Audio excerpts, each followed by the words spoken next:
법무법인 차원의 최동욱 변호사입니다. 저희 법무법인 차원은 서울, 경기, 수도권뿐만 아니라 대구, 부산, 광주 등 전국에 있는 지역주택조합들을 상대로 해서 민사소송을 승소하고 있을 뿐만 아니라 강제집행까지 해서 실제로 피해를 회수하고 있습니다. 오늘 설명드릴 사안은 경남 김해시에 위치한 장유산문 쌍용예가라는 상호로 아파트 건설을 추진 중인 장유산문 지역주택조합입니다. 장유산문 지역주택조합 같은 경우는 특이하게 2015년부터 조합원을 모집했는데 지금 거의 한 9년이 지났는데 현재까지 아직 완공이 되지 않고 있습니다. 그러다 보니 이제 그 사이에 사업부지 축소가 되고 동호수가 변경되고 그리고 많은 조합원들이 탈퇴하거나 제명을 당하는 일이 많았는데요. 이렇게 사업이 지지부진하고 사업 계획이 변경 축소되는 바람에 이제 많은 조합원들께서 조합 탈퇴나 조합 가입 계약 취소를 원하셨고, 그래서 저희 법인에 의뢰해 주신 분들이 이제 10여 분 넘게 계십니다. 그래서 이제 결국 이제 그분들 다 판결로 승소를 했습니다. 그래서 오늘 소개해 드릴 사안은 이제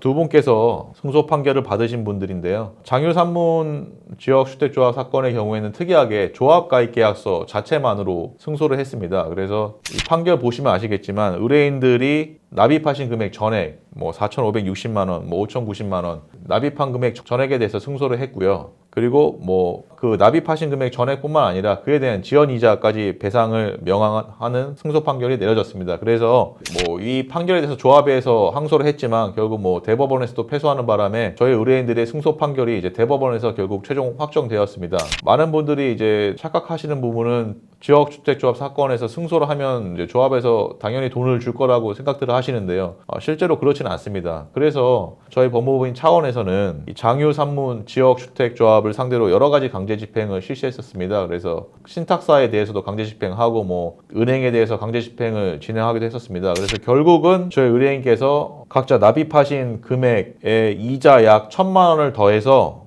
6천만 원 정도를 실제로 지급을 받으셨습니다. 이 사례에서 보듯이 지역주택조합 사건은 승소 판결뿐만 아니라 이제 강제 집행을 해서 돈을 뺏어오는 일이 훨씬 중요합니다. 그래서 저희 법무법인 차원은 승소 판결을 이끌어낼 뿐만 아니라 그 이후에도 신탁사, 기타 조합 재산의 강제 집행을 실시를 해서 피해 회복을 도와드리고 있습니다. 그리고 마지막으로 하나 더 강조드릴 점은 다른 변호사들의 경우에는 보통 승소 판결이 선고가 되면 곧바로 성공보수를 지급을 요구를 합니다. 그래서 의뢰인 입장에서는 승소 판결을 받았지만 나는 한 푼도 돈을 못 받았는데도 불구하고 착수금에 이어서 성공보수까지 이중으로 지급을 요구받는 이제 피해 아닌 피해를 입는 일이 많이들 발생하고 있습니다. 그런데 저희는 지역주택조합 사건 의뢰인들이 대부분 서민이다 보니 그렇게까지 엄격하게 하진 않습니다. 그래서 저희는 강제 집행까지 하여간 책임을 지고 실시해드리고 그에 따라서 의뢰인들이 실제로 피해 금액을 회수할 때에만 성공보수를 지급받고 있습니다. 따라서 굳이 저희 법인과 위임계약을 체결하지 않더라도 다른 법인과 위임계약을 체결하실 때는 위임계약서 성공보수 지급 조건을 반드시 꼼꼼하게 확인을 하셔야 됩니다.